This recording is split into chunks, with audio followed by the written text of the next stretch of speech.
Welcome back to On the Ball, the podcast series from the Vanderbilt Sports and Society Initiative. I'm Andrew Maraniss, and our guest today is my friend Courtney Cox, who's joining us from Oregon, where she's a professor at the University of Oregon in the Department of Indigenous Race and Ethnic Studies. Her research examines issues related to identity, technology, and labor through sport and wine. We haven't ever discussed the wine aspect. I want to get into that. Yeah. But we're here to talk about her new book, which is called Double Crossover: Gender, Media, and Politics in Global Basketball, which is just out this month. Courtney, thank you so much for joining the show today. Thank you so much for having me. This is amazing. Yeah, so we've had a chance to be on a few panels together. You've participated in some Vanderbilt panels in the past, but this is the first time we've really had a chance to talk about your work in terms of a book and to go into detail on that. So, but before we do that, like explain the wine part. That sounds pretty cool. Okay. So here's the thing. Everyone, 2020, pandemic hits, everyone's starting their thing. Whatever your thing is, think about what your thing was. Some people are like sourdough starter. They're like, I make bread now. Everyone, we're all in the house. We're figuring out this alternate reality that we're living in. And so for me, I'm in Oregon. I was living in Eugene at the time. And if you can imagine, however you think about Oregon, the kind of the crunchy granola-ness of it all, sourdough starter was not happening. People were hoarding the sourdough. No one was handing off sourdough starter to me. So I couldn't do the bread. I really, in many ways, was doing all the things we were doing. We were on Clubhouse. We were doing virtual hangs with our friends. I was going to a virtual dinner party every week. We were doing what we could to still kind of maintain community, maintain our sanity as we're going through this really precarious time, right? And so I was trying to find my thing. One of my really good friends works in wine in Napa, California, and they had a friends and family discount. She's like, hey, if anyone wants to use this code to order wine, I'm like, well, I'm just at home. It's not like I'm going out anywhere. And I had already really fallen in love with wine in early kind of iterations. I'd taken a couple of those wine tastings people go to, a couple of wine informal classes. But ordering this wine and getting on Zoom with her, where she kind of walked me and a few friends through all these different things that are happening with the wine, how the wine's made. I was like, I don't know anything about wine. This is so interesting. And if you think about that time where we are in our homes in this solitary space, and I'm starting to like support all these other wineries who are doing Zoom tastings and different things. I'm ordering a lot of wine online, and I'm starting to have this experience. I'm reading wine books, I'm watching wine documentaries. And I think my dissociation through this was about being somewhere else. I'm in this vineyard in Italy. It's like this idea of the way wine could transport me places, which is not unlike also what we do with sport. If you're homesick, watching your home team, there's something that we get that transports us physically, emotionally in this way. And wine was doing it for me. And that quickly turned into, what if I got a wine certification? What if I started doing this? And so it has kind of become this thing that's merging into my work life, because I started to see a lot of the same issues I was thinking about with labor, identity, power, and sport is very much happening in wine. We also have athletes moving into wine spaces as well as wine connoisseurs, collectors, and even starting their own labels. And so it slowly started to merge in my brain. And so now I am at the final level of the Wine and Spirit Education Trust, or WSET. They have a diploma program, which is kind of the equivalent of a master's program, about 2 to 3 year program. And so I'm at the end of that phase in terms of being a student, but I've taught wine classes. I taught a class called Post-Colonial Wine during the pandemic at the University of Oregon. And then I've also taught some wine classes at different wineries and tasting spaces. And so I'm kind of bringing my past in journalism, my current life as an educator, hopefully to the wine space. And so I kind of work on this project now. My post tenure dream is to do this project called Buckets and Barrels, and really just thinking about the intersection of wine and basketball together. Shocking, I know. Right. But thinking about this thing that started as a hobby to kind of keep my brain engaged and to learn something new in a time where we were all just fighting for it every day. And so it stuck with me. 5 years in, I'm still studying, I'm still learning about wine, I'm still interviewing people that work in wine. And so it's kind of become a side thing that's also, I'm starting to kind of ease it into the bio in a little bit. It's like, maybe this is the next iteration, the next phase of my work.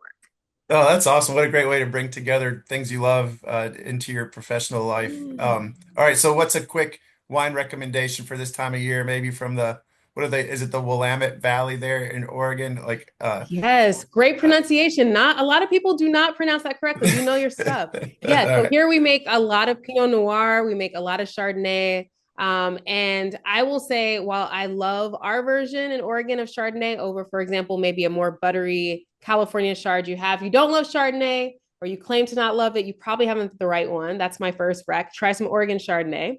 all right. And then one of the great things about making Pinot Noir, it makes a great rosé. So if you're a spring, summer rosé person, definitely tap into a little Oregon Pinot Noir rosé. Those are my two warm weather, it's getting lovely outside recommendations. Oh, that's awesome. All right. Well, I promise we're eventually going to move into your book, but one other thing I wanted to mention, I know you in the context of your project with Perry B. Johnson, The Sound of Victory, and the way that you study Yeah. the intersection of sports and music. You'll be part of a panel that we're working on here at Vandy, and on the 15th, really be talking about the Super Bowl halftime show and the politics behind the halftime show. But for those who Yeah. aren't familiar with the Sound of Victory, what can you share about the scope and the intent of that project?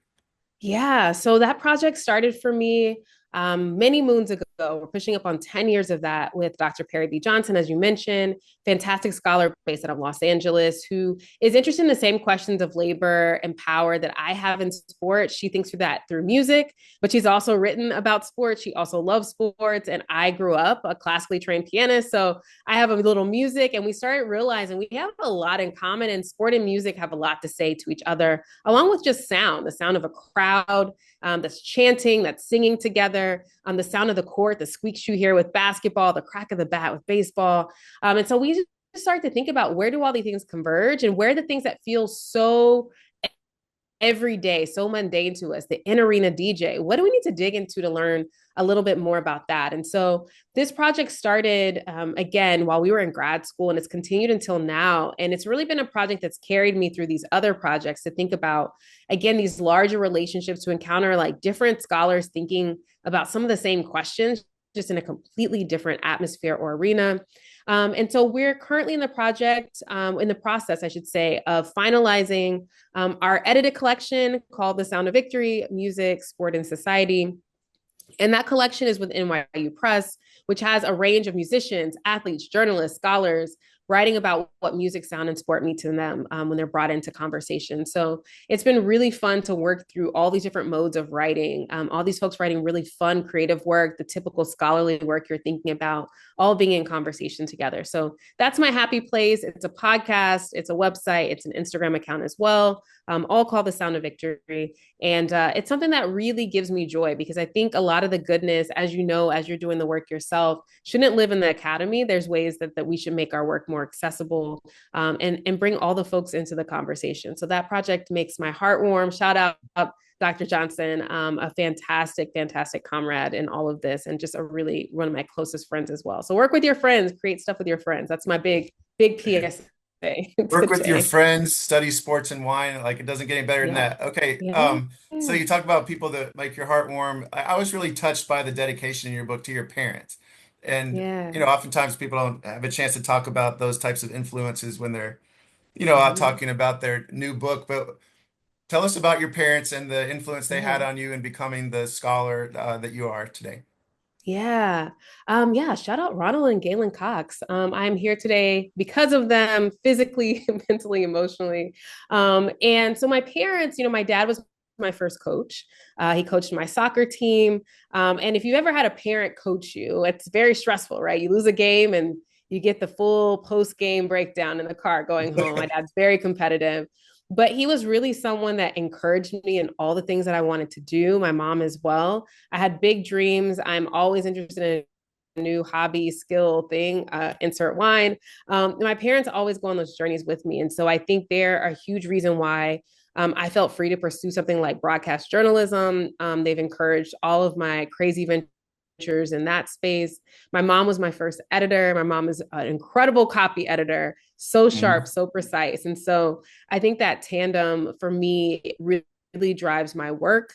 They are so supportive, even if they don't know what I'm doing academically. They're like, she's doing something with that research. And so they are so supportive of this strange world of academia at this point. And I'm really grateful to have parents who are now at this grown age, I can call friends as well. And so they've listened to iterations of this project in all its forms. And I think they're grateful that it's out in the world. My mom at the very end, when you're just like, the book is not done with you. You're just like, I need to send it off, but I can't keep messing with it. My mom would just be like, have you sent it? Is the book sent? And so I really at one point stopped calling my mom for like 2 weeks because I was just under pressure and I was like, she's gonna ask me if I turned that Right. book in. And so the day I turned it in, I called her. She's like, "You've been evading me." And so my parents are my best accountability partners too, even if they don't know exactly what I'm working through. They are just such a great support system. So I'm so grateful for them, and I'm really I couldn't think of anyone else that would be more appropriate to dedicate this book to because everything in my educational process, everything in my pursuit of studying sport, of working in sports, they have just been my biggest champions. And so they had to get the first dedication for the first book, no question. Oh, that's awesome. Well, here's the book, Double Crossover. I want to ask you about the meaning of the title here in a second, but Mhm. it appears that this is work that for maybe a decade you've been thinking about or researching, traveling. What are the roots of the story that you tell here in the book? Yeah, I mean, it's interesting to write a book about gender and basketball to talk about women's basketball in this moment. There's lots of things we could talk about, but I think what my biggest, hopefully, contribution to the book is not being a prisoner of the moment and rather kind of helping us understand how we got here and where we Mhm. still might need to go. And so for me, double crossover, the title both comes from using the metaphor of the basketball maneuver, the crossover, to think about the various ways that the participants that I interview, that I look at, that I study, the way that they have to maneuver their labor across borders, across industries, the ways that they're asked to comport themselves, the way they refuse to do so, the ways that they know the different things working against them, the strategies, the institutions that are trying to relegate them to the margins of the sport, and how they maneuver. So if you're a basketball fan, if you know anything about basketball on the crossover, it's about that moment of anticipation, right? I know where you think I'm going to go. I'm going to give you something different.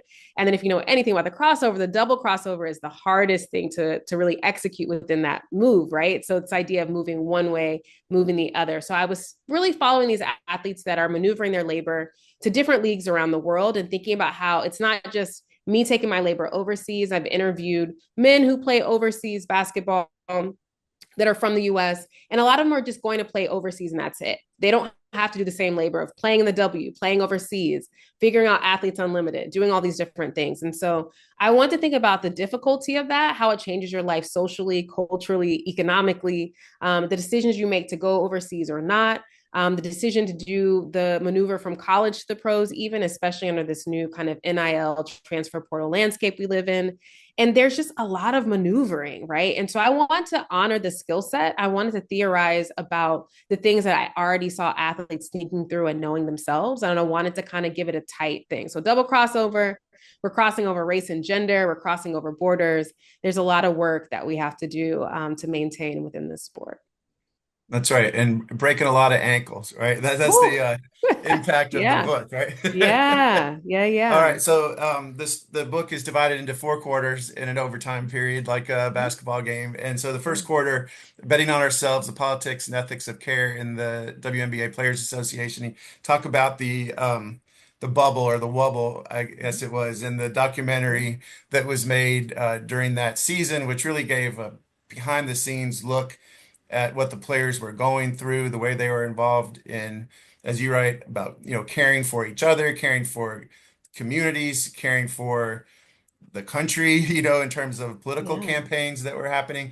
That so much happening, so many crossovers during that season that really had, because of COVID, an unusual chance to see all the women together, and to have a camera yeah. in the room. That must have been a fascinating period of time for you to investigate. And what are the themes that you're trying to illuminate in that chapter?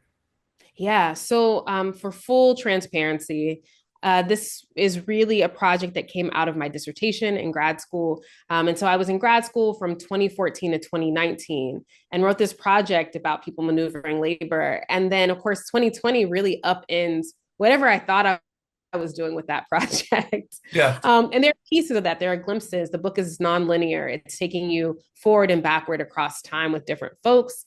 And so it also crosses over time, I guess, in that sense as well. But for me, with 2020, I was ready to throw this whole project away because it just felt instantly dated. We can't cross over borders. We can't be in the same room. We can't do all of these things in the same way. There are bigger geopolitical ramifications happening right now as well. And so for me, I was struggling to decide what to do with this thing that I cared about for so long. And 2020, especially the summer of 2020, there was a lot happening with athlete labor. Athletes were rendered essential workers by the Department of Homeland Security.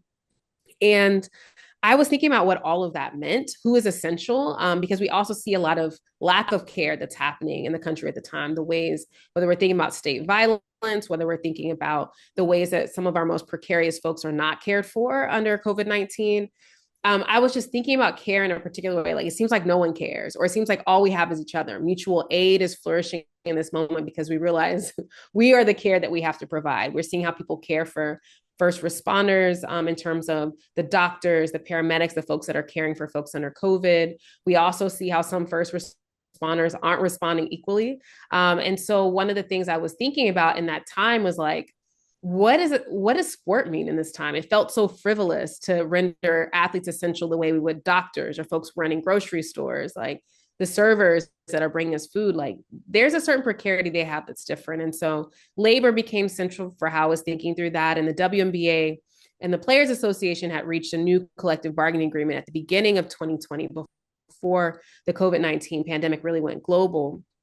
And so I was thinking about how they were organizing themselves, both in terms of a response that was rooted in social justice, but also how the winds of that collective bargaining gave them the strength to make demands on safety within the bubble, but also to think about safety more broadly, safety in the streets as a predominantly Black group of players, what it meant to think about safety and precarity for them. And so I just think that we so often we talk about athlete activism or activism in general. The history record loves a singular hero, right? The one name, the one image, the one thing we can point to of like activism, protest, direct action. Mhm. And I thought about what that collective would mean in disrupting this kind of individualistic, sometimes very neoliberal kind of approach we take of the singular hero, right? What does it mean for them to make a collective action? And that's very hard. It's hard to get a group chat out to dinner. It's hard to get 5 people to agree on a restaurant. How do we Right. get 144 athletes? We have a range of experiences, a range of political leanings, a range of ideas about what we should be doing. There's a lot we can learn from a labor perspective. If you're part of a union, if you want to unionize, there's a lot we can learn in terms of collectivity, in terms of consciousness. And then there's a lot about an activist kind of approach and ethic of care. And so I was so impressed by the Players Association that season. And, you know, the documentary comes out, 144. And I'm thinking about also what it means for a WNBA player to be executive producing a documentary, right? What kind of agency kind of lies in how who gets to tell that story. And so for me, coming from a media studies, a communication background, I could analyze the documentary, but I think also asking athletes after the fact what it was like to be in that space. Sydney Colson was so kind to talk to me as someone that was working in that space, and then also thinking about what it means for them to kind of create committees, create other kinds of form of outreach. So how they're using Zoom even we see as really, really important in the bubble of not being so insulated, but rather also doing that kind of outreach, that kind of public facing work. And I attended one of the Zooms that they created for media members where they were both talking about the causes, explaining the Black Lives Matter movement, explaining Say Her Name, explaining why these things were really important in terms of not only thinking about the names we typically hear, but the many that we don't, and thinking about how that's often very gendered and very classed in terms of how we think about that. So I was just so impressed by the collectivity, the response that was happening there. And it made me think about what that might contribute to our larger kind of study of athlete activism. Yeah, fascinating. I love that chapter, and I think everybody needs to watch that documentary too. I mean, it's just really well done, and apart even from the important issues that are addressed, just a great film itself. And so, okay, so chapter number two or quarter number two is translating timeouts, the choreography of playing overseas. And I think people who follow women's basketball are maybe generally aware that uh, so many women have had to go overseas to make any money, right? In the sport Yeah. that they love. I was surprised, honestly, to hear that there was a woman. This comes up in a later chapter on Athletes Unlimited, but that was considering playing in Iraq. That Mhm. there was a professional league there where you might leave the U.S. to have a better situation playing in Iraq was surprising, but maybe it shouldn't have Yeah. been. Brittany Griner's story, familiar to a lot of people, and the whole reason that she was there in Russia was, to Yeah. try to make a living for her family.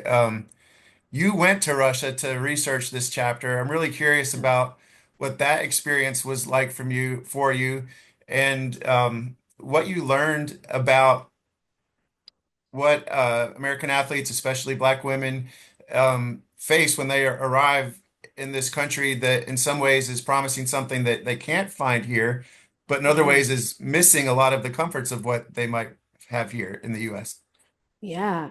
Yeah. So for me, this project is really super indebted to Sierra Burdick. You see her all through this book. And I met Sierra in 2015, and she was a rookie for the Los Angeles Sparks. She was drafted by them. And I was working for the Sparks. I worked for them during the 2015 season on a campaign they were working on. And I was assigned to her during media day to just kind of take her around the media stuff. And early on, she, as a rookie, hasn't played one WNBA minute, had already signed a contract in Naples, Italy. And I was like, you're already thinking 10 steps ahead, right? Like you're trying to make a final team. And if you know, when you get drafted, we've already seen this in preseason here in the W. You can get waived before you even really make it to exhibition preseason games, right? And so I was so impressed about how she had to think about her labor around the world and around the year, even early on. Again, she's one of the last kind of Pat Summit classes, recruiting classes, iconic, women's basketball coach. So she's coming out of Tennessee and she already had that know-how. And so I was like, okay, if I want to tell the story of women's basketball, I was thinking about it just through the WNBA at that time. I was going to kind of try to provide this kind of archival cultural history of the W. And I was like, there's no way I can tell the story of women's hoops if I don't think about how they're maneuvering their labor year round. And so she was in Naples that year. The next season, she was in Israel. And so when I was finally ready in my kind of coursework time to head to meet with her, I'm like, where are we going? Italy? What's going on? And she's like, Russia. And so I was like, okay, we're going to Russia. And so I had interviewed her over, I think at that time we were using Skype. This is a pre-Zoom moment. And she invited me. She's like, you want to come to Russia? You're always welcome to come see what it's actually like. You're asking me all these questions about it. Come see it. And I actually pulled up. So I was in Kazan, Russia. And one of the things that to me is so telling, and even in other chapters when athletes are talking about their overseas experiences, like just the versatility that you have to make it in the WNBA, to make it overseas. It's different styles of play. It's different languages, it's different understandings of treatment. When we think about like athletic treatment, like when we think about trainers, when we think about taping ankles, athletes are taping their own ankles, they're icing their own ankles, they're doing all this stuff, they're staying in these rooms, they're traveling on long trains overnight to make it to play. And so when we think about athlete health and safety, right, we think about safety in terms of Brittany Griner, BG's story as this one that becomes the spectacle, the exceptional one. That's Mhm. terrifying that people are latching onto and asking questions about why athletes would even be going to Russia. But the everyday of it, I think, is what I tried to capture in some kind of way that both alerts us to why BG's case is so important to think through and think about, and how grateful I am that she's home. But the other side of it is also about what are the economic and cultural things that make overseas leagues in all these countries possible? What are the different contractual constraints that foreign players, American or non from that country players are under that's different than their counterparts? And so I don't try to paint a romantic or a doom and gloom story. I think the truth is somewhere in the middle in terms of how athletes have to maneuver to these different systems, have different agents. And so I just wanted to think about, like, from a logistical and psychological perspective, what is happening? And for me, I had to go there. And so I went to Russia, and later on I meet up with Sierra in Lyon, Bourges in Lyon, France. And so I catch up with her later to think about what a few years of growth of playing other places has really done for her career. And she's now amazingly also an Olympic gold medalist in 3-on-3. So that's a different kind of maneuvering too, right? So the FIBA version of basketball, and then 3-on-3 basketball, another style that's kind of being brought in. And so the basketball IQ and just the general knowledge that these athletes bring to the table that I get to learn from them is so important. And so the conditions that they're under, I talk about Elizabeth Williams is tweeting in China where she's playing, where the gym is so cold. And if you are an athlete, if you know anything about injury possibilities, when it's hard to keep your muscles warm, right? You can't sit on Mhm. you're sitting on the bench in a coat, right? So I'm thinking about, all these different conditions that shape how athletes are able to continue to play and the year-round grind on your body, right? And so I think there's something so interesting from a perspective of how folks make their choices, but in terms of like maneuvering the sense of care, I worry about so many athletes when I was doing this work. And when BG was detained and eventually incarcerated in Russia, I put this chapter down. I did not work on it again until she was back home, because it just, every time I opened it, it just felt very raw in a sense. And I'm saying this as a very, very distant person. I'm not doing this work. I'm not competing at this level. Right. But there were so many folks I talked to that had played with or against BG, and talking to them, or even being in France with Sierra. At that point, she had not only played with BG, but she had been in Russia, so she kind of knew what it was really like. So we weren't talking about this in this vague theoretical way. We were talking about it as people that continue to maneuver their labor overseas and had to think through the risks and possibilities and opportunities of doing so. One of the things you talk about a lot in throughout the chapters is the notions of like community and care. And I was really interested in this chapter about the ways that even though in many cases the American women playing in Russia are isolated and maybe stereotyped or harassed for being black in this almost all white cities that they're competing in Russia, um, confined maybe to an apartment and watching American movies and really not having the teammates engage with them too much. Yet when they see each other, these bonds are pretty quick to form. And I felt like that was a really interesting observation that you had some personal experience with even while you were over there. Yeah, it's so interesting, right? Because as much as I'm talking about the vastness of the basketball world, all these different places you can play from the NCAA up, right? When we think about the actual network, the actual kind of modern basketball state we live in, there's something really fascinating, because some of these players have known each other since AAU ball, right? They've been on travel teams together. They played against each other at that age. They were all being recruited at the same tournaments. They played with or against each other at these top programs in the D1 level. And then they played with or each other in the W. And so they know each other's game really well. That's something really fun to watch from a basketball perspective. They may be playing together when they come back to the States, but on that day, they're opponents in another country. But then off of the court, it's all love because they remind each other of home. And so there's something so amazing about, again, how the brain has to work, right? In terms of thinking through all these things and the comfort you could find, right? The care you could find from seeing someone that maybe you played against in college, or maybe you're going to be playing with when you come back to the States. And so there's something really heartwarming about that, that I think is really, really powerful. And then I think the way they even plan meetups or dinners, or people talk about that, of like, just someone else that gets it, because so often even their friends and family, their loved ones, their partners don't get, why are you doing this? Why do you keep doing this? Why are you still doing this? And so it's ways that they can both complain about getting paid on time. They can complain about their coaches. They complain about all of these things, right? But they can also share tactics of how they survive, how they make it, and even seeing each other. I think is part of that kind of lifeline that they have. All right, third quarter, mission equity, new sporting labor considerations within Athletes Unlimited, an Athletes Unlimited organization that administers multiple sports, basketball being one of them. They have a completely different model where all the team, or there aren't even really teams, but the players are all gathered in one city. They were just here at Nashville for their last season, Yeah, and they were. so we had that here. The teams are constantly changing. There's players drafting, each other. Um, there's no national anthem before the games. There's revenue sharing going on. There's no coaches really. So completely different model. Um, I was interested in this chapter about the skepticism that you acknowledged that you had about like, is this really all that different? Or is there really for the benefit of the players or not. You've got, I think, a couple billionaires' sons that started the league. Um, Yet there's a real social justice angle to this.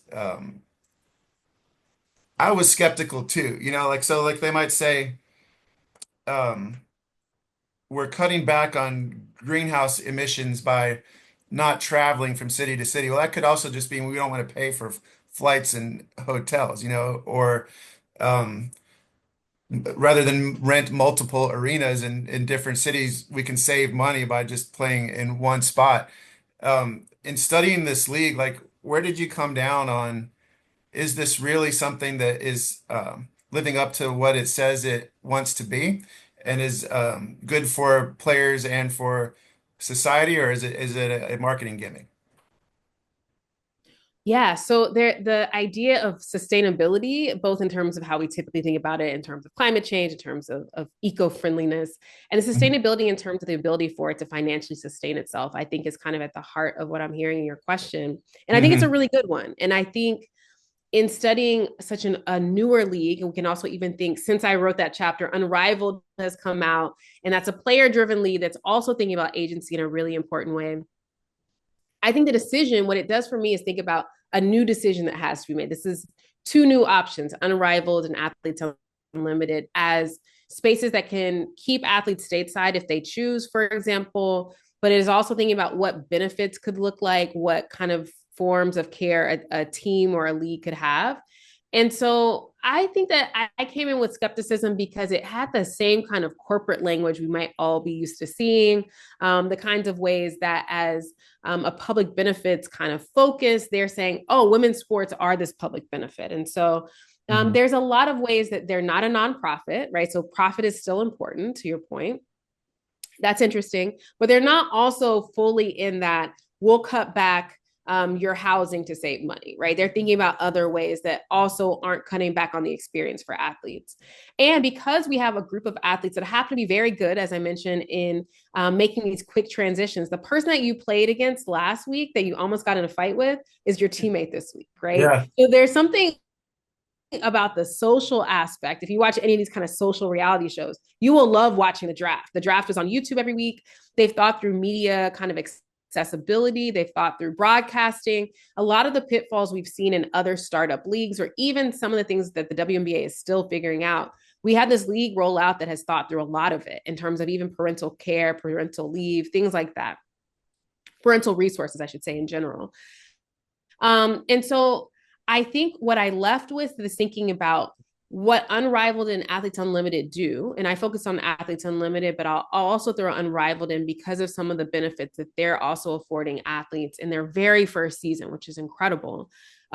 Is that it pushes the WNBA forward. It allows Mhm. athletes to say, why can't this league that's been around so long, that loves to talk about how long it's been around, loves to talk about its union as this really important milestone in women's sports history, why can't we have these things? They figured it out financially and they figured it out quickly. Why can't we have this amount of sponsors? And so, my hope, my cautious optimism is that what we have seen in these newer leagues pushes the W forward. And I hope that it's not something athletes have to continue to fight for because they've been speaking out about these things.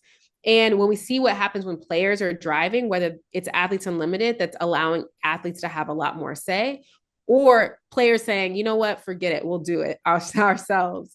I Mhm. think that that's one of the things I've been really fascinated by is like they've started with all the problems that we've seen in the W over the years. Anyone that's followed the W for any amount of time that's past, I don't know, the past season, you kind of know these things, right? And so I hope that when folks are reading, they're like, yeah, we've been seeing that's an issue. Yeah, this coverage should be better. Yes, the WNBA app should be better.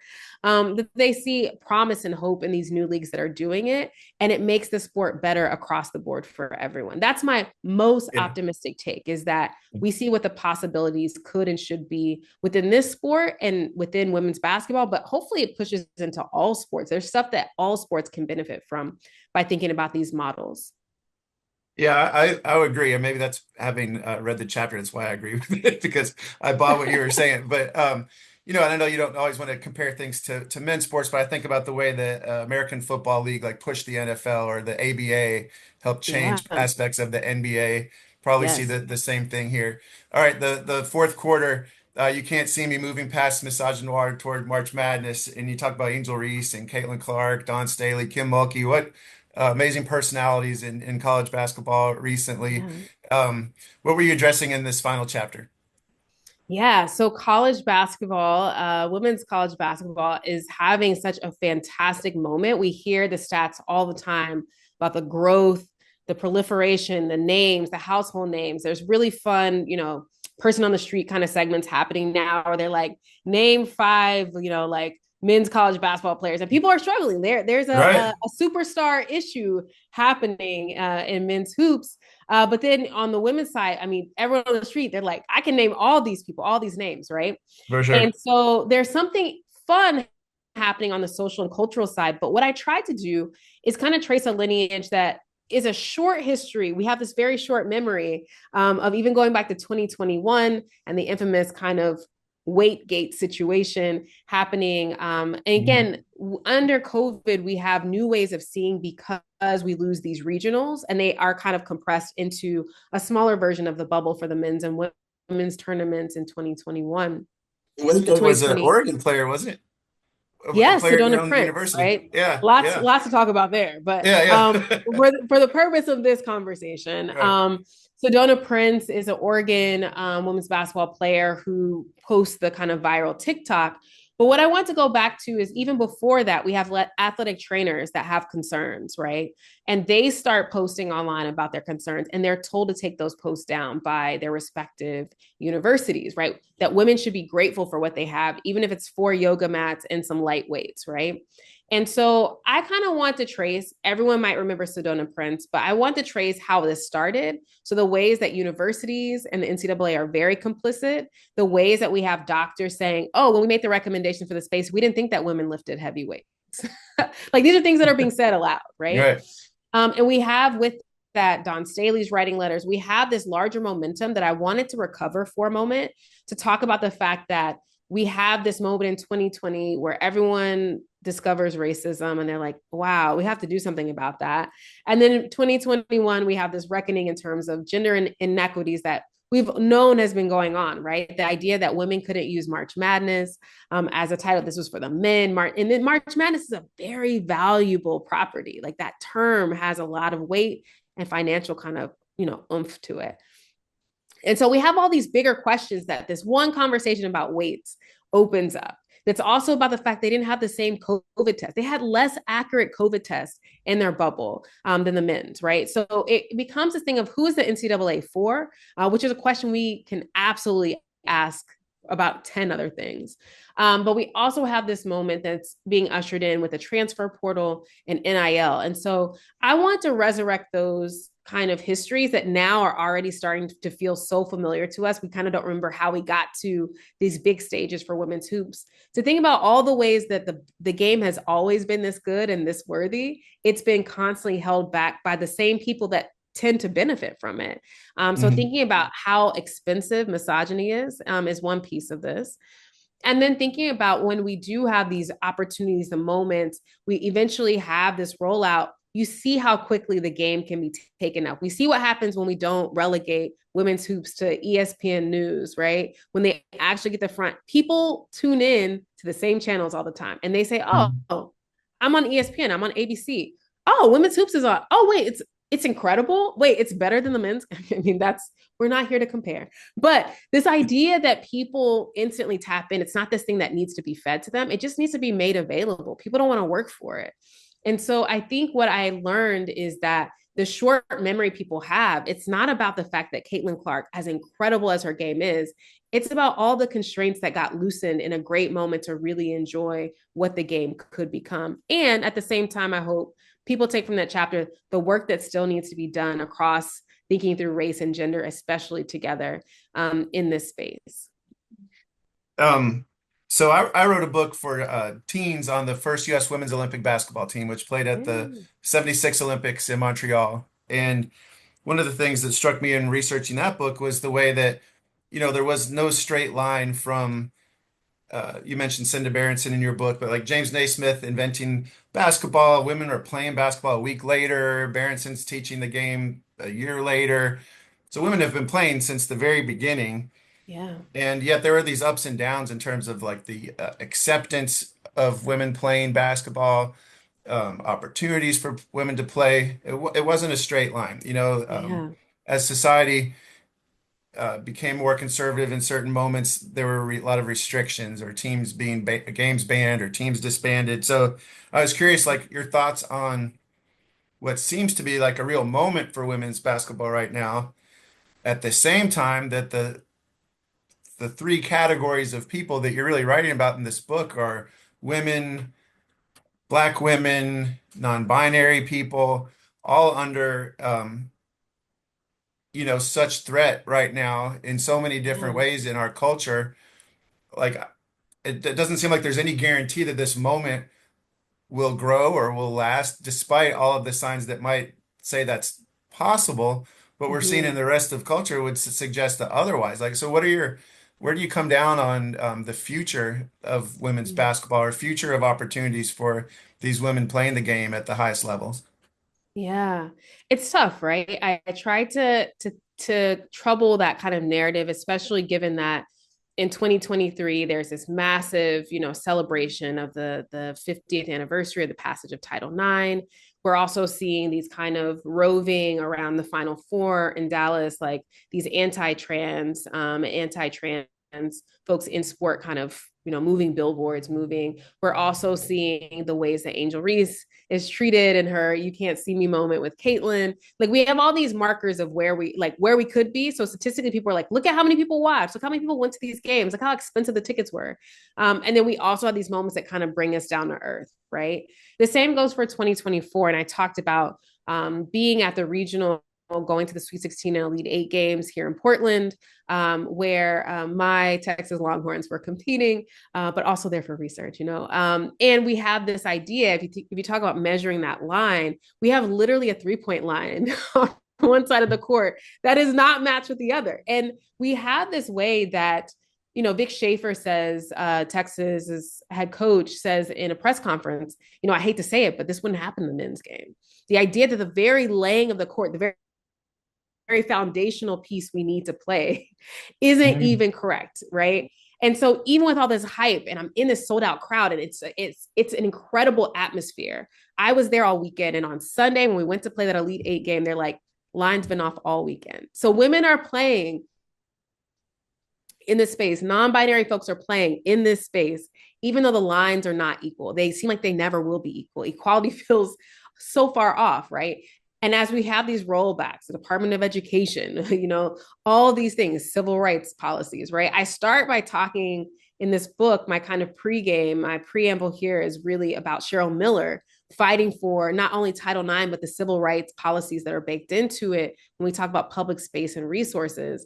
I cannot think of a better parallel in this moment, right? So I think part of my hope is that people read the crossover. One of the things I love about a crossover versus choosing another kind of maneuver that ends in scoring, right? A layup, you score or you don't, right? But a crossover is not dependent upon what happens at the basket. The crossover Mm. on its own, when we watch a highlight of nastiest crossovers, we're not as consumed. It's great if you get the bucket, that's the goal, right? But it's really about knowing who you're up against and knowing what they think about you and knowing how to Mm. push past them. What happens on Mm. the other end, it's hard to manage. Are these victories? Are they not? And I think that's for someone else. I live in the ambivalence of I'm interested in who's trying to cross folks up, and I'm interested in the broken ankles. Honestly, I'm Yeah. interested in what we might be able to do to move a little bit forward, to create a little space, to create space for someone else, right? Even if I'm going to pass the ball after crossing someone up, right? Even if I shoot and I miss, I still showed them something. And so for me, that's the power of the crossover. That's what I hope people really get out of it is like, I'm interested in studying the maneuvers and the attempts, right?